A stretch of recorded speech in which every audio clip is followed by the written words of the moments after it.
Era unha vez o home.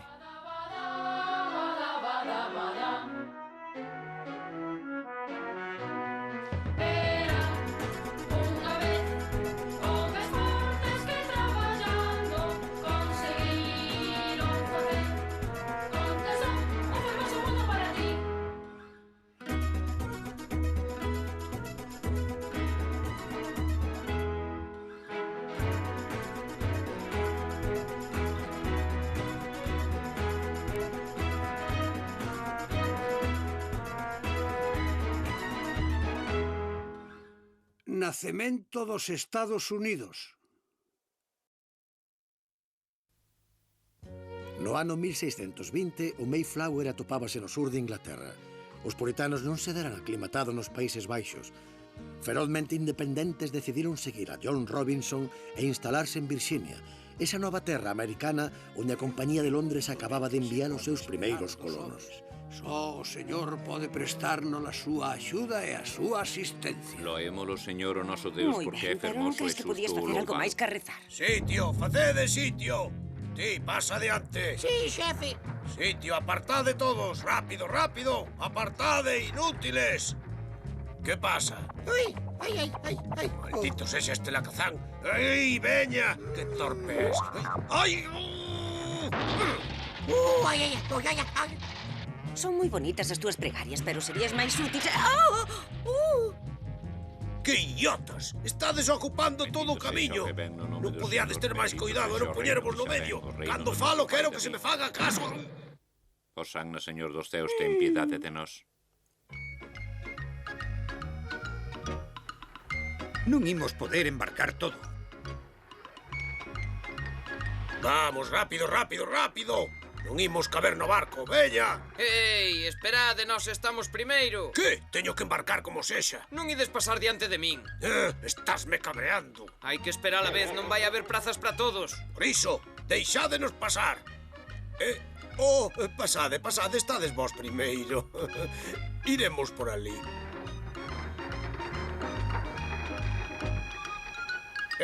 Os do Speedwell, non teríades sitio para nós os dous e a nosa equipaxe. Pagareivos ben. Subid a bordo.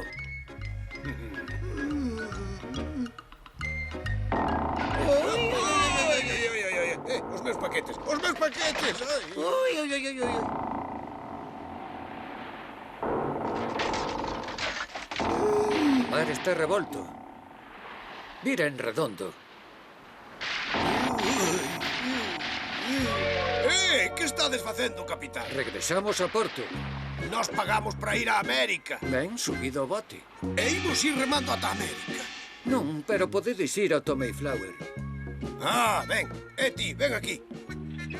Alto, non tan rápido, Pailán. Esqueciche lo máis importante, os meus paquetes. Sí, xefe, tranquilo.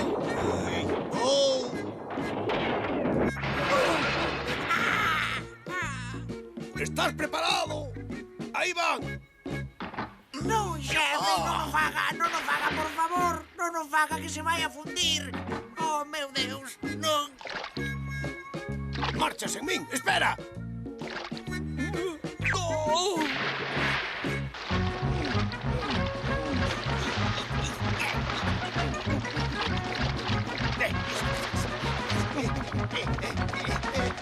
¡Espera!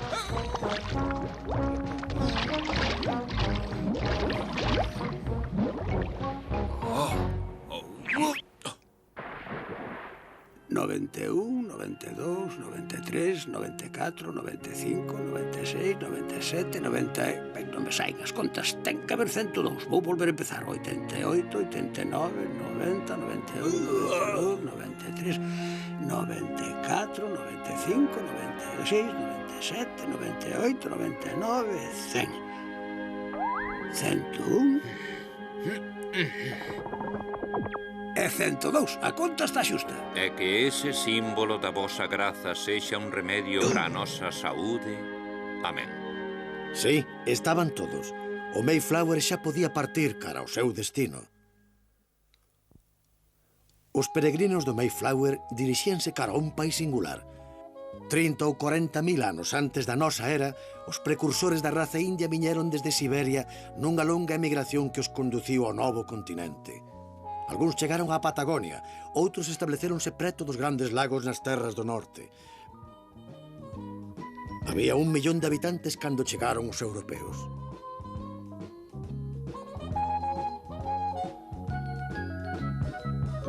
Bos días, fermosa rapaza. Podo acompañarte?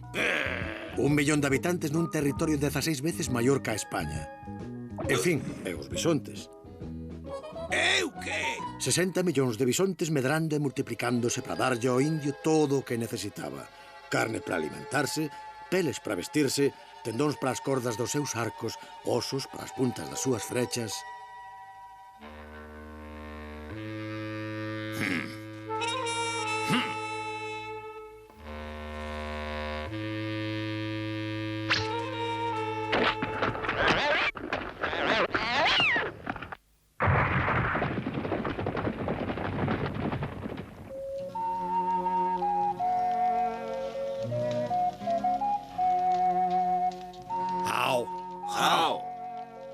Escoitade, non moi lonxe daqui polo océano vin chegar un barco enorme cheo de homes brancos. Que raro. Sí, a súa pele é branca. Como pode haber homes con pel branca? Pareceronche fortes? Son altos ou baixos? É posible que veñan cazar os nosos bisontes? Sorprenderíame, non teñen aspecto de cazadores. Son, como explicalo, así. Por que non imos ver como son eses homes brancos?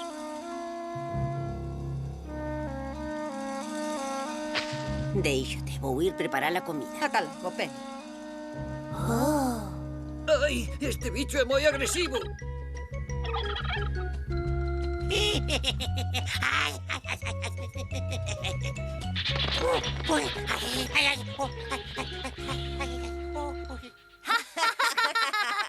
É un animal satánico.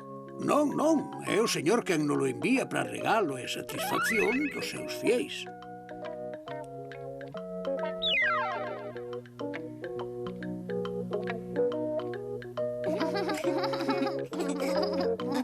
Deus santo! Vaya. Pódese saber quen sodes vos? How? Que significa iso? Que quererán dicirnos con ese xesto? Alula, muleo, ula, kuduk, ula. Eses nenos deben ser salvaxes, diaños colorados. Hola. Hola, hola. How?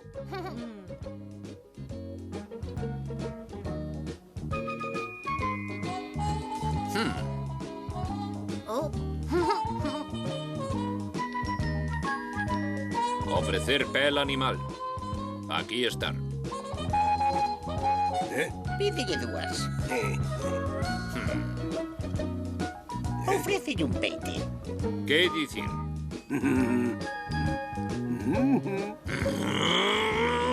A min non. Eu non ser muller. Novembro do 1621.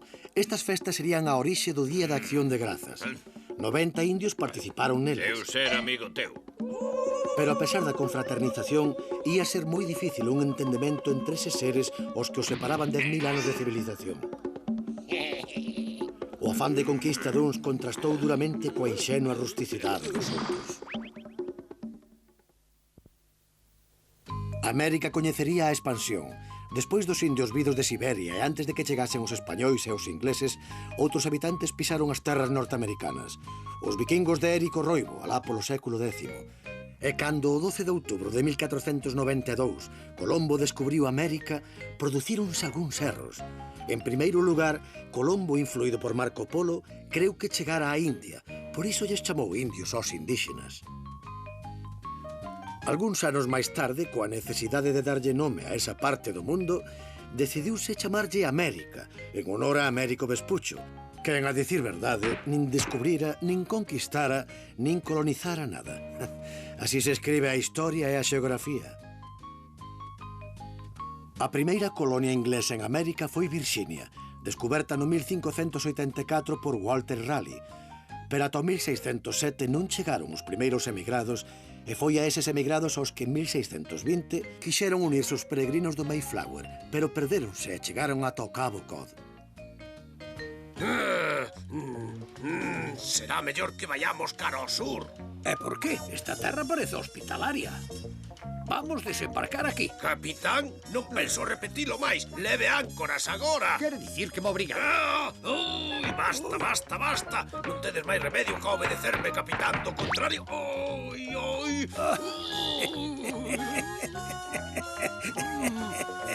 Ai, sí. Vive a reina na unidade do Espírito Santo. Amén. Os emigrantes ingleses organizábanse, pero máis ao norte, un francés fundou Quebec. Chamábase Samuel de Champlain e converteu a nova cidade nun lugar próspero. Aliado cos indios huróns, explorou o territorio e colonizouno. Desgraciadamente, os franceses, cuxo país era rico e forte, non adoitaban abandonalo para marchar cara a outras terras. 50 anos máis tarde só había 200.000 no Canadá, dos cales 800 vivían en Quebec e o seu heroísmo non sempre compensou o seu número. Fundáronse Nova Plymouth e Providencia. No 1626, un mariño holandés, Peter Minuit, comproulles aos indios por $24 a illa de Manhattan. Así naceu Nova Ámsterdam. Esa estacada converteuse máis tarde en Wall Street. No 1664, unha escuadra inglesa mandada polo Duque de York apareceu en fronte á cidade. ¡Preparados! O gobernador da illa era un valente, chamábase Peter Stuyvesant. Estes son os últimos. Ui, señor, non hai munición. Sen munición, Peter Stuyvesant tivo que capitular. Nova Ámsterdam pasou a ser Nova York. No 1663 fundáronse Carolina do Norte e do Sur, país do algodón e dos terratenentes aristócratas. Xo veredes, é un bo negocio. No 1665 naceu Nova Jersey, que se desenvolveu rapidamente.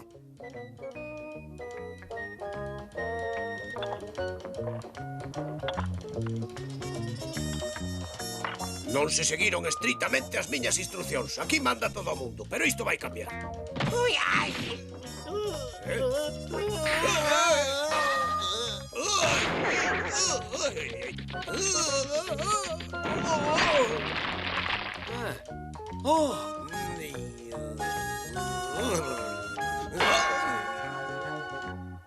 No 1681, e como pagamento dunha débeda, o rei Carlos II cedeulle a William Penn un vasto territorio que se chamaría Pensilvania. Co fin filantrópico de acoller os ingleses pobres, fundouse Xeorxia no 1732. Non habería escravos. Non habería alcohol. Esas serían as normas. Polo menos ao principio.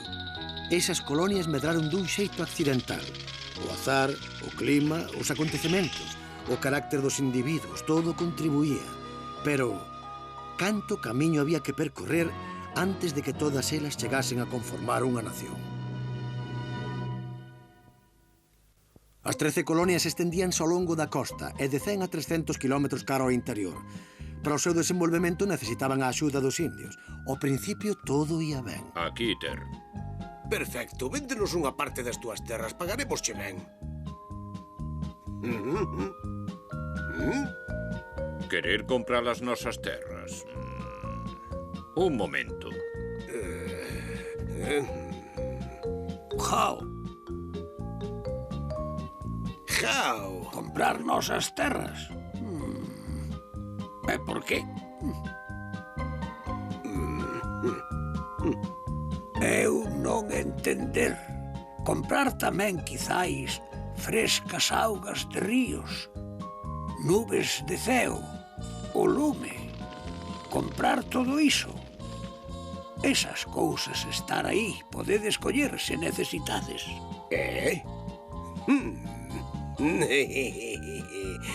Para ti, gran xefe, para selar o noso trato.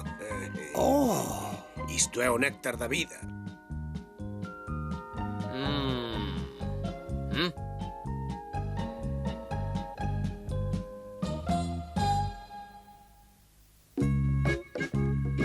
Entón, de acordo.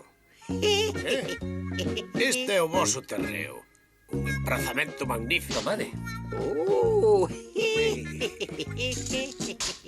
Ben, xa está. Teño a impresión de que fixen un bo negocio.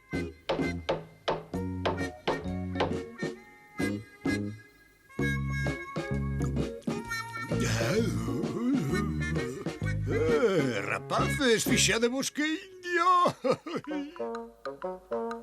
Por que facedes eses muros? Para que non nos roubedes. Non está nada mal, Veña. Vamos. Ven, ven, ven. Vamos divertirnos. Ei, arre!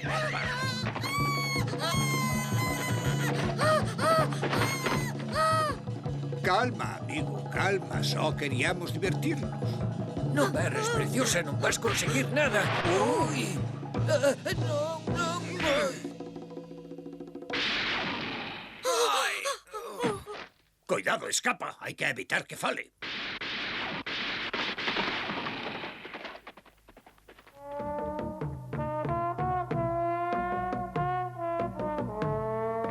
Que matanza! Por que farían iso? Son uns salvaxes. Xa está. Vos terreos, tranquilos ao parecer, Ui! Sen dúbida, os negocios puñanse difíciles na rexión. Non me gusta nada esta terra. Vámonos de aquí. ¡Mortos en de ningún con vida! No 1760, os europeos eran xa 1,5 millón, e o seu número medraba rapidamente. Nova York, Filadelfia, Boston contaban xa con 20.000 almas. Unha clase media vigorosa impoñía aspiracións novas. Gran Bretaña, economicamente debilitada pola Guerra dos 7 anos, decidiu refacerse cos impostos dos seus colonos. Primeiro Londres retraeuse, pero logo E ademais propoñe un imposto sobre o té. O que? acordáronse impostos sobre diversos artigos, ademais do té. Paréceche? Tirade toda a carga ao mar. No 1773, 200 mozos de Boston disfrazados de indios tiraron ao mar unha carga de té, librándoa dos impostos. Un ano máis tarde celebrouse en Filadelfia o primeiro congreso das colonias onde se dixo: os homes teñen dereito á liberdade e á propiedade. Xamais lle deron a ningún soberano a facultade de desposuílos dun só dos seus bens. Sí, señor.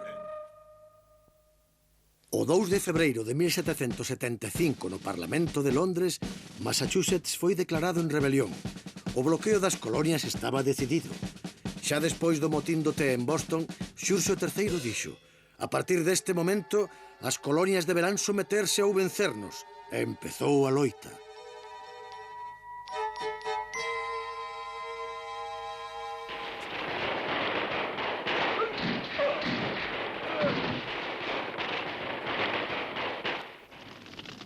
As tropas inglesas atacáronnos.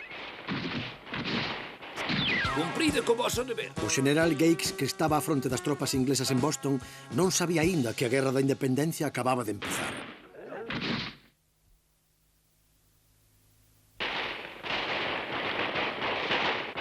¡Adiante! ¡Adiante! ¡Adiante!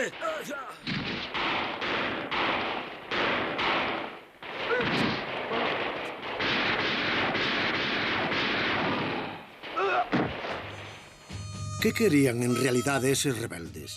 Quizáis non o sabían exactamente, pero o aire ulía xa a liberdade.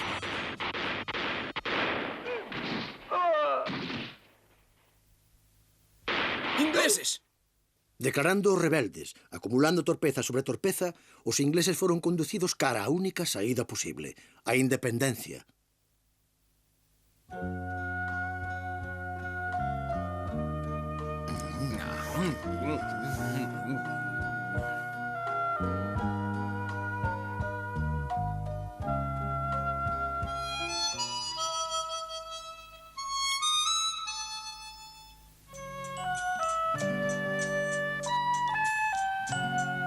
Eu non Os estou ingleses cos ingleses, escravizaron, colaboro con seríamos eles. Que amos dicides eles a iso? dilixentes como Teño vos. valor de dar a miña opinión, señor.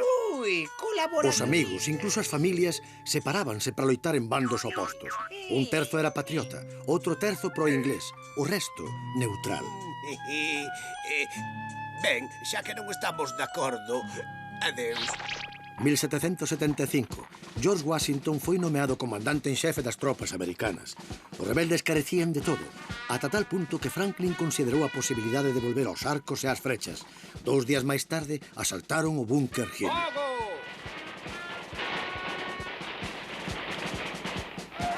¡Vamos, vamos! ¡Ao ataque! ¡Veña! ¡Vamos, soldados! ¡Hai que matalos, veña! O 11 de xuño de 1776, un comité encargouse de redactar unha declaración dos dereitos do home. Compoñíano Franklin, Sherman, Jefferson, Livingston e John Adams. O texto dicía: é evidente para nós que os homes creados iguais foron dotados polo Creador duns dereitos inalienables. Deses dereitos os principais son a vida, a liberdade e a loita polo benestar. Os gobernos constituíronse para garantir eses dereitos e non teñen máis poder co que lles outorgan os propios gobernados. A sorte das armas non sempre era favorable. Pero o xeneral inglés Howe rexeitou toda a negociación mentres a declaración non fose abolida. O 17 de outubro de 1777, o xeneral Gates derrotou as tropas inglesas en Saratoga. Francia refacíase das súas perdas na Guerra dos 7 anos. Asinou con Franklin un tratado de alianza e entrou no conflito onde Lafayette, Rochambeau, as súas tropas e a frota francesa xogarían un papel decisivo. O 19 de outubro de 1781, os ingleses foron derrotados en Yorktown. O xeneral inglés O'Hara dirixiuse a Lafayette e Rochambeau para renderse, pero eles conduciron ante un oficial americano á sazón pouco brillante, George Washington.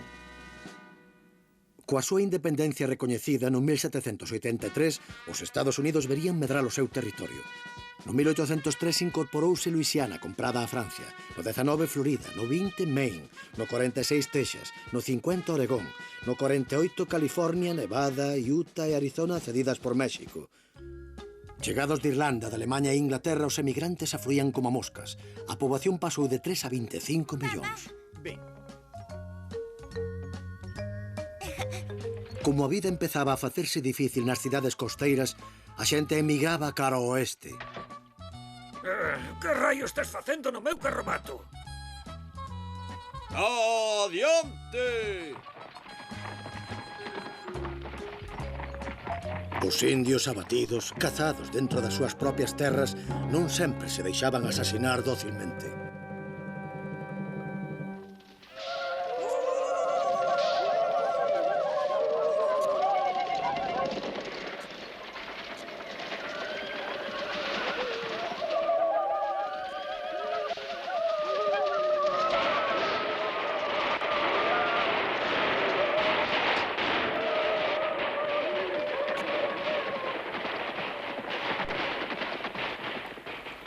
Un día de xaneiro de 1848, un mozo, James Wilson Marshall, fixo por casualidade un descubrimento.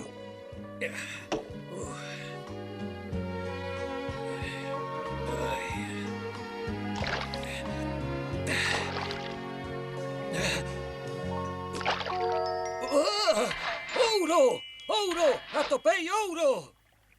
Ouro!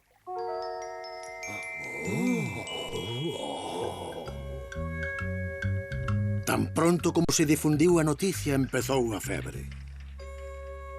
A febre do ouro. Deixade paso! Deixade paso!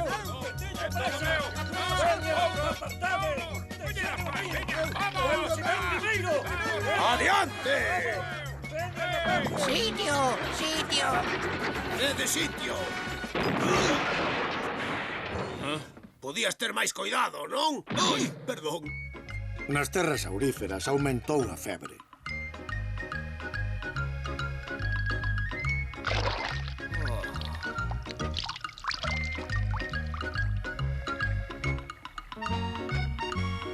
Vamos ir un pouco máis lonxe.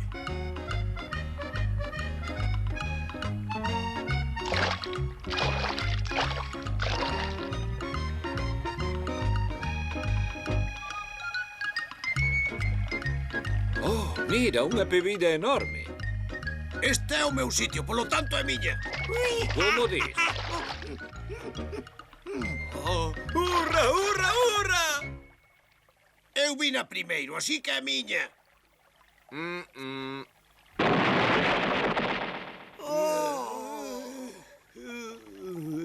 Os nosos homes decidiron ir cara ao sur. O sur, case tan grande como a Europa, con 6 millóns de brancos e 3 millóns e medio de negros. Os escravos, arrincados desde había séculos da súa África natal, tratábanos como bestas. A pesar de que no 1808 se prohibiu a trata de negros, a importación de escravos continuou. En Virginia, en Maryland, os negros vendíanse como a gando. No norte alzábanse as voces cada vez máis vehementes contra a escravitude.